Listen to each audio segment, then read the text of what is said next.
So, what makes international investors willing to buy Federal Home Loan Bank debt in the first place? Well, of course, they like the relationship that the Federal Home Loan Banks have always had with the U.S. government. Congress established them, like we said, and it expects them to carry out a public purpose, which they do, and regulators watch to make sure they carry out their mission and carry it out in a safe and sound way. The global investment community appreciates that the U.S. government has relied on the Federal Home Loan Banks for now, 8 decades to be an important part of the whole financial system of the country. Investors also are big fans of the Federal Home Loan Bank's structure. Being a member of a cooperative, a lender has to put up capital, quite a bit of it. That's the money they can't spend. That's their so-called skin in the game. They have a stake.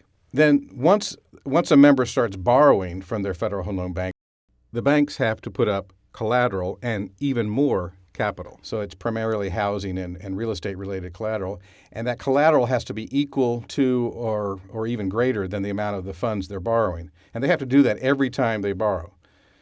And that makes it a secured loan that they're getting from their home loan bank. And that, by the way, that secured loan inside baseball parlance is called an advance. So advances are what are the core business of the Federal Home Loan Banks. And another thing, when you look at owner members, if you're a member and an owner, you're not going to look for short-term gains and profit, and that keeps the whole home loan bank system prudent and focused on the long term. Global investors like that. They like that cooperative structure. And as important as anything is what the Federal Home Loan Banks do with their profits when they do come in, their net income. When net income comes in, the first thing they do with it is they set it aside. They first put 20% of net income into a restricted account of retained earnings. You can think of that as the rainy day fund. Then another portion of net earnings is applied to a general retained earnings account.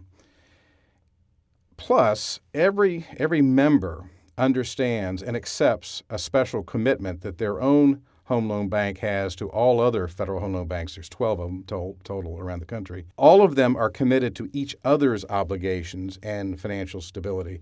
The legal term for this is joint and several liability.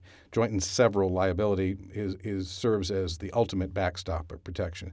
So all these things together, it's a model that maintains multiple layers of protection. It's protected taxpayers and the financial system from any credit losses since they got started 80 years ago.